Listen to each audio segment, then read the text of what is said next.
দূর দূর, হঠাৎ করে কেন যে এত চুল ঝরছে বুঝতেই পারছি না। কতদিন হয়ে গেল চুল ওঠা আর থামছেই না।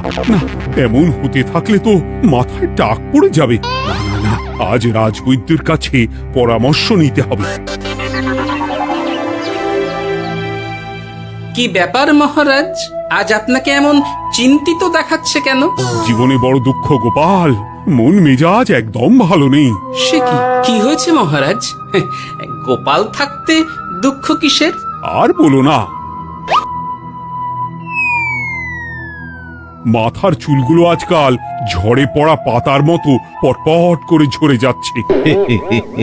আমি তো জানি কেন এমন হচ্ছে, কিন্তু এখনই মুখ খুললে চলবে না। আর একটু বেশি বিপদ বাড়লে তখন মাঠে নামবো। তাই বলুন। এ তো খুব ছোট ব্যাপার। চুল ঝরলে টাক পড়বে, আর সেটা পড়া কত ভালো জানেন? কথায় আছে, যত বড় টাক তত বেশি টাকা। তুমি চুপ করো তো বাপু। যদি টাক থাকলেই টাকা হতো, তাহলে তোমার টাকা কোথায়? যেটা বোঝো না সেটা নিয়ে কথা বলো না। তাই না তাই, মহারাজের ঝরছে চুল, চিন্তার ভাঁজ মাথায়। গোপাল যতই চেষ্টা করুক, চিড়ে ভিজবে না কথায়। তোমরা সকলে থামো তো দেখি। ও রাজবৈদ্য, তুমি এর কিছু উপায় বলো। আগে মহারাজ, অনেক সময় দেহে ওই লৌহের পরিমাণ কমে গেলে এমন চুল ঝরে। আপনি বরং পালং শাক, ওই কিশমিশ, কলা ও আরো কিছু ফল আমি বলে দিচ্ছি, সেগুলো বেশি করে খান। আচ্ছা আচ্ছা আচ্ছা, তবে তাই করে দেখি।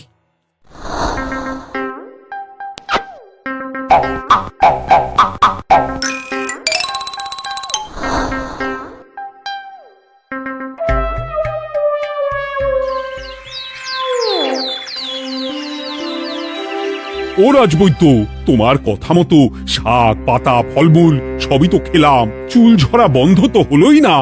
তো জানতামই এমন হবে। কিন্তু মহারাজ, এমনটা তো হওয়ার কথা নয়। কিন্তু হচ্ছে তো। আরে আমার সাধে চুল, কোথায় চলে গেলি সব? এর জন্য তুমি দায়ী। তুমি এর জন্য শাস্তি পাবে বৈদ্য।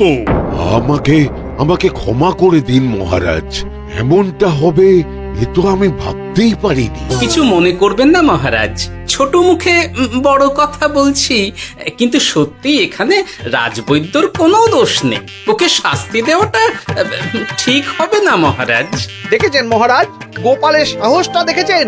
আপনার মুখের উপর কথা বলছে। তা বলি, তুমি যখন এতই বোঝো, তাহলে নিজেই একটা আস্ত লোহা খেয়ে দেখো না, তোমার মাথায় চুল গজাচ্ছে কিনা। ঠিকই আছে, এসব মূর্খের মতো কথা কেবল আপনার থেকেই আশা করা যায় মন্ত্রী মশাই। মহারাজ, আপনি বিচক্ষণ মানুষ। আমার শুধু অনুরোধ, আরেকবার ভেবে দেখবেন।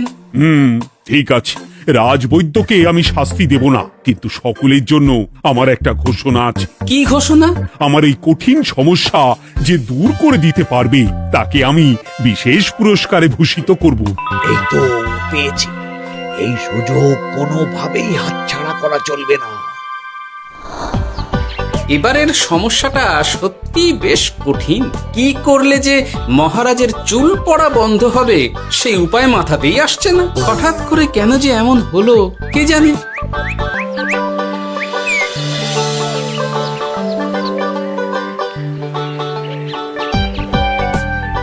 ও মা, তুমি এসে গেছো? একটু বসো, আমি তেলটা মেখেই হাত ধুয়ে খাবারটা বাড়ছি। হ্যাঁ, সে ঠিক আছে, কিন্তু তুমি কিসের তেল মাখছো এটা?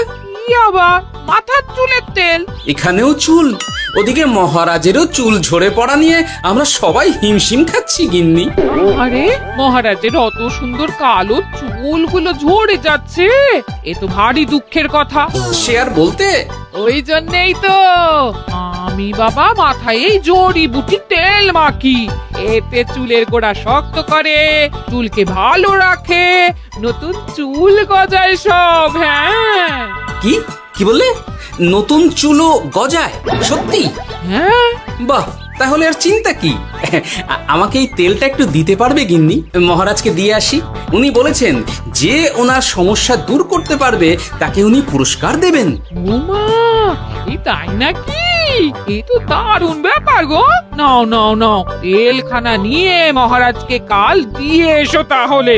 আর জানিয়ে দিও, দিনে 2 বার কিন্তু তেল মাখতেই হবে। হ্যাঁ, আচ্ছা ঠিক আছে।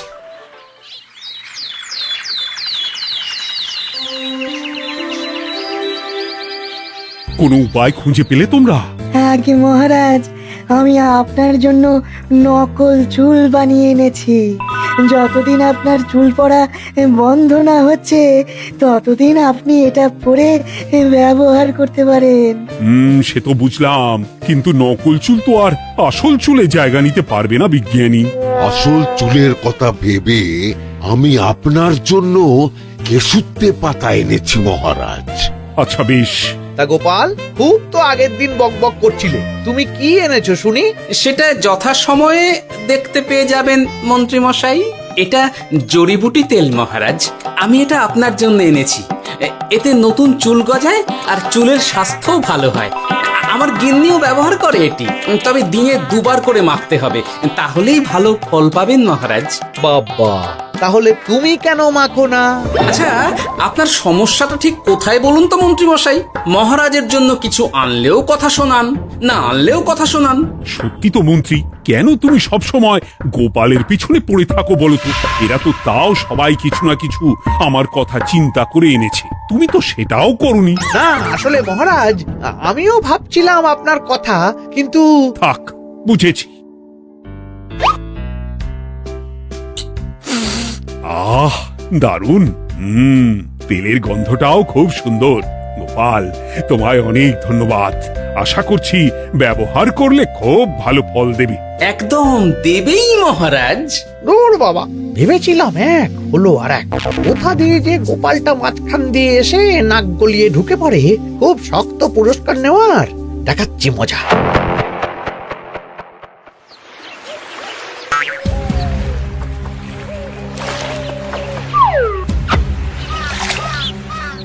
এবারে গোপালের তেল দিয়েই সব কিছু তোলপাড় করব।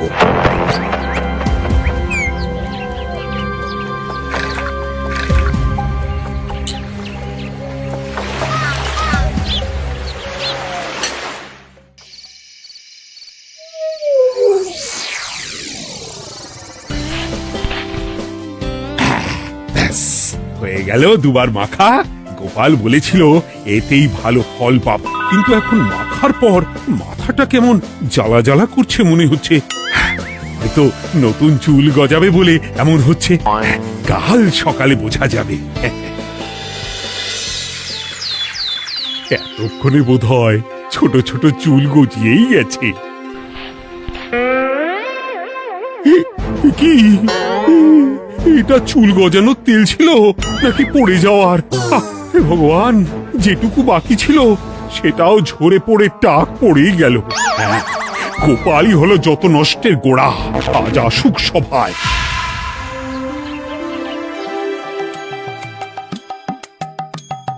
এই যে এখন এলেন উনি। ও কি মহারাজ, আপনি এমন কাপড় মাথায় জড়িয়ে বসে আছেন কেন? তুমি আর এমন প্রশ্ন জিজ্ঞাসা করো না গোপাল, তোমার দয়াতেই মহারাজের এমন অবস্থা। মানেটা আমি তোমায় দেখাচ্ছি, দাঁড়াও। এই যে গোপালের দেওয়া তেল মেখেই আমার এমন হয়েছে, আর তার জন্য আমি তোমাকে কোনোদিনও ক্ষমা করব না গোপাল। বিশ্বাস করুন মহারাজ, আমার গিন্নিও মাখে এই তেল, কিন্তু এমন কিছু তো এখনো পর্যন্ত ঘটেনি। আমি আর কিচ্ছু শুনতে চাই না। আমার মাথা ভর্তি চুল আমি ফেরত চাই। যতদিন না আমার মাথার সব চুল ফিরে আসছে ততদিন আমি তোমার মুখও দেখতে চাই না। মহারাজ, আপনার কোনো চিন্তা নেই, আমি তো আছি। এবার এই সমস্যার একটা সমাধান আমি করেই ছাড়বো। কি ব্যাপার, মন্ত্রী মশাই এত লাফাচ্ছে কেন? এসবের পেছনে আবার ওনার হাত নেই তো? না, ব্যাপারটা পরে দেখতে হচ্ছে।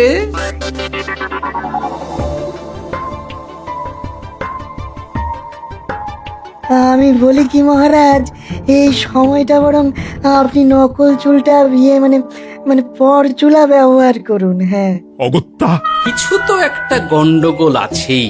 গিন্নিও তো রোজ মাথায় তেল মাখে, কই এমন তো হয় না।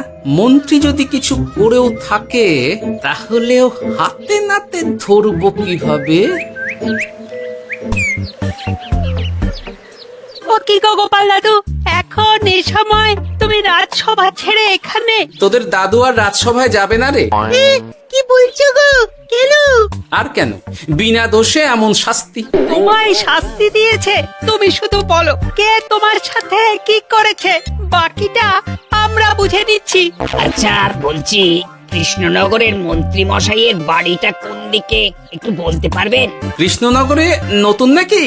আগে তো আপনাকে কখনো দেখেছি বলে মনে পড়ছে না। হ্যাঁ, আমি এখানে থাকি না, আমি এখানে আমার কাজে এসেছি, তাই মন্ত্রী মশাইয়ের বাড়ির ঠিকানাটা যদি একটু বলে দেন।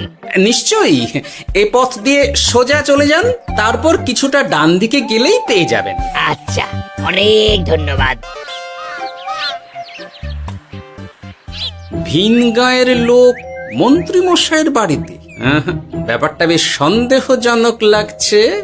এই এই গুলটে ন্যাপলা, তোরা তোরা দুজন একটু আড়াল থেকে দেখতো লোকটা মন্ত্রী মশাইয়ের বাড়িতে ঠিক কি জন্য এসেছে, তারপর আমায় খবর দিস। ঠিক আছে গোপাল দাদু। তোমার আবার এখানে আসার কি দরকার ছিল? আমি তো বলেছি যে আমি ঠিক গিয়ে তোমার পাওনা গন্ডা মিটিয়ে দেবো। মিটিয়ে দেবে? কতদিন হয়ে গেছে জানেন? দেখো, হয় আমার কীটনাশক আর সার সব ফিরিয়ে দিন, নয়তো আমার জিনিসের দাম মিটিয়ে দিন। কীটনাশক, সার আর কি করে ফেরত দেবো বলো? ও তো সব পুকুরের জলে মিশে গেছে। ওসব আমি জানি না, আমার পাওনা গন্ডা মিটিয়ে দিন, ব্যাস। চল চল, এখনই তাহলে গোপাল দাদুকে গিয়ে সব জানাই। চল চল। দাদু, ও গোপাল দাদু। তোরা এসে গেছিস? আয় আয় আয় আয় আয়। মন্ত্রী মশাইয়ের মুখ থেকে অনেক খবর পেলাম। তাই নাকি? কি শুনি? মন্ত্রী মশাই ওই লোকটার কাছ থেকে অনেক কীটনাশক সার নিয়েছে, কিন্তু এখনো জিনিসের দাম মেটায়নি। হ্যাঁ, ওই জন্যই তো মন্ত্রী মশাইয়ের উপর লোকটা খুব লেগেছিল, হুমকিও দিয়েছে 1 সপ্তাহের মধ্যে জিনিসের দাম সব মিটিয়ে দিতে হবে। তাই নাকি? কিন্তু কীটনাশক সার নিয়ে মন্ত্রী মশাই কি করবে? সেটা তো বলতে পারবো না দাদু। তবে হ্যাঁ, মন্ত্রী মশাই ওই লোকটাকে বলছিল যে ওই সব কীটনাশক সার পুকুরের জলে মিশে গেছে। কি বললি? পুকুরের জলে? আচ্ছা, এবার দুয়ে দুয়ে 4 করা গেল। অনেক ধন্যবাদ রে তোদের। বল বল, তোরা কি খাবি? কিচ্ছু লাগবে না গোপাল দাদু, তবে ভোলা বয়ের আর মিষ্টি খাওয়ালে। আচ্ছা আচ্ছা। কি করে যে মহারাজকে আসল ব্যাপারটা বোঝাই, কিছু তো একটা উপায় বের করতেই হবে। তা বলি বাবা, রাজসভায় যেতে হবে না বলে কি সারাদিন এইভাবেই শয়নে শয়নে দিন কাটাবেন বাবা? হ্যাঁ, উপায় পেয়ে গেছি। বুঝলে গিন্নি, আমাকে একটা জায়গায় যেতে হবে, বুঝলে? তারপর ওখানে যদি কাজ হয় তাহলে আগামীকাল রাজসভায় আমি যাব। কিন্তু তুমি যে বলেছিলে তোমার এখন ছুটি। হ্যাঁ, কি আর করি বলো, গুরুত্বপূর্ণ একটা কাজ, তাই যেতেই হবে। আচ্ছা যাও। ওই গো বিজ্ঞানী। আরে গোপাল যে, বলো। এই যে বিজ্ঞানী, একটা বিশেষ দরকারে তোমার কাছে এলাম, বুঝলে? হ্যাঁ, বলোই না। আচ্ছা, এই দূষিত জলকে কিভাবে আবার পরিশুদ্ধ করে বলতে পারবে? কেন পারবো না? জলের মধ্যে একটু চুন আর ফটকিরি দিয়ে দিলেই জল আবার দূষণমুক্ত হয়ে যাবে। তবে ওগুলো দেওয়ার পর কিছুদিন সেই জলকে ব্যবহার করা বন্ধ রাখতে হয়। হ্যাঁ। আচ্ছা আচ্ছা, অনেক ধন্যবাদ, আসি তাহলে। হ্যাঁ,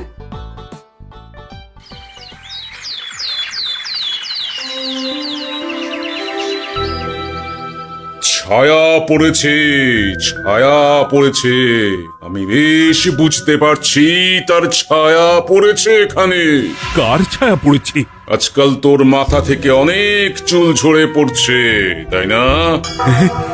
আগে হ্যাঁ সাধু বাবা, আপনি একদম ঠিক কথা বলেছেন। ও বাবা, এই আবার কোথা থেকে উদয় হলো? আরে আমি একা গিয়ে সেই স্নানের পুকুর পরিদর্শন করতে চাই। যথা আজ্ঞা বাবা।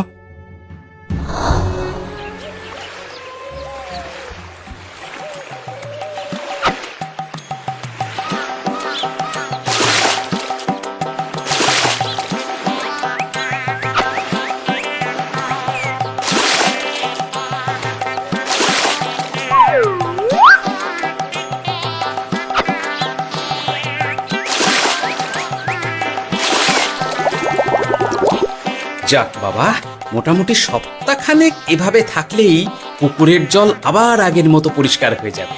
এবার শুধু মহারাজকে একটু বুঝিয়ে বললেই হয়ে যাবে।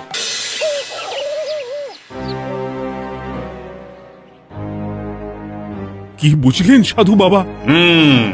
আমার অনুমানটাই ঠিক ছিল। পুকুরের জলে কালো ছায়া পড়েছে, কুদৃষ্টি পড়েছে, তাই এমন হচ্ছে। সে কি? কি কালো ছায়া? যত সব বাজে কথা। জল দূষণ করলাম আমি, আর দোষ পড়ছে কালো ছায়ার উপর। তাহলে এখন কি হবে? চিন্তার কোনো কারণ নেই। আমি মন্ত্রপুত ভস্য ছড়িয়ে দিয়েছি।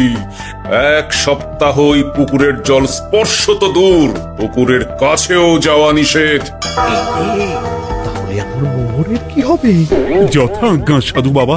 ও কি, তাহলে মহারাজ এতদিন স্নান করবেন কোথায়? সে কথা কাউকে চিন্তা করতে হবে না।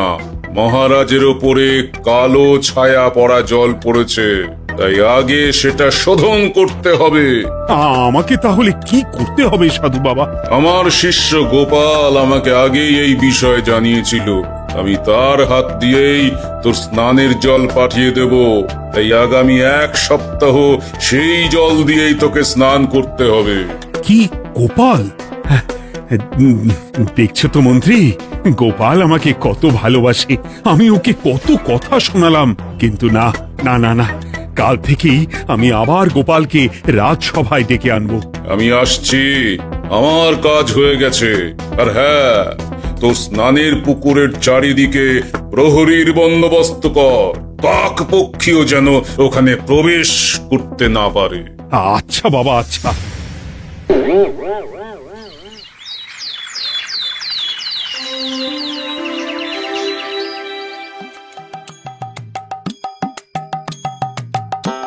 গোপাল, তোমাকে আবার এখানে দেখতে পেয়ে আমার খুব ভালো লাগছে। তোমার গুরুদেব গতকাল এসেছিলেন, কিছু মনে করো না।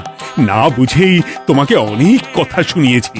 না মহারাজ, আমি জানি আপনি আমাকে খুব ভালোবাসেন, তাই আমি কিছু মনে করিনি মহারাজ। এই নিন, আমি আপনার স্নানের জল এনেছি। হ্যাঁ হ্যাঁ হ্যাঁ, দাও দাও দাও।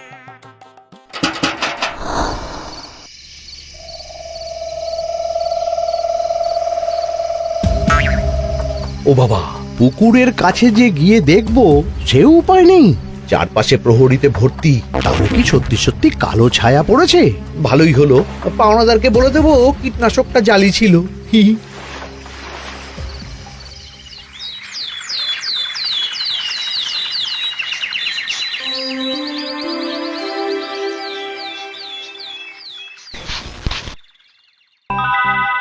এই তো আমার সেই পুরনো কালো চুলগুলো আবার ফিরে এসেছে। আহা, কি যে আনন্দ হচ্ছে দেখে। আজ 1 সপ্তাহ সম্পূর্ণ হলো। গোপালের জন্য আমার স্নানের পুকুর থেকে কালো ছায়া দূর হয়েছে। আমাকে এই সমস্যা থেকে দূর করার জন্য আমি গোপালকে 100টি মোহর উপহার দিতে চাই। ধন্যবাদ মহারাজ। দূর, আমার আর ভালো লাগে না। সব সময় গোপালই মোহর পায়, এটা তো আমার পাওয়ার কথা ছিল। এদিকে আজকে পাওনাদারও আসবে।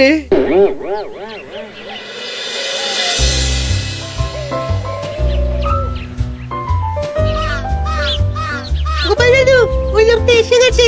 আচ্ছা, আসছি। এটা তো মন্ত্রীর বাড়ির দিকে রাস্তা। আমরা তাহলে ওদিকে কেন যাচ্ছি গোপাল? আপনার পুকুরের আসল রহস্যটা কি সেটা আপনি জানবেন না মহারাজ? মানে? নিজের চোখেই দেখুন, তাহলে বুঝতে পারবেন। আরেকটু সময় দাও আমায় ভাই, এমনিতেও তোমার কীটনাশক কোনো কাজের নয়। কি এখন এসব কথা? আর একদিনও সময় দিতে পারছি না। একটু বোঝো, একটু। সব আমি মহারাজের পুকুরের জলে মিশিয়ে দিয়েছি। মন্ত্রী, তুমি তাহলে সেই কালো ছায়া? মহারাজ, আপনার পর্দা ফাঁস হয়ে গেছে মন্ত্রী মশাই। তুমি তাহলে সবটা জানতে? একদম প্রথম থেকে। রে, খুব জোর ফেঁসেছি। এদিকে পাওনাদার, ওদিকে মহারাজ, এখান থেকে কেটে পড়তে হবে। গন্ডগোল করে আবার পালানো হচ্ছে, তবে রে। বলো, কেন করেছিলে? মহারাজ, আমি ভেবেছিলাম আপনার সব চুল উঠে গেলে আমি আপনার কাছ থেকে চুল গজানোর ওষুধ দেওয়ার নামে অনেক টাকা লুটবো। কিন্তু সেই ভাবনা ভাবনাই থেকে গেল, সেগুড়ে যে বালি হয়ে গেল। ভাবা যায় চুলের জন্য চুলো চুলি, হ্যাঁ?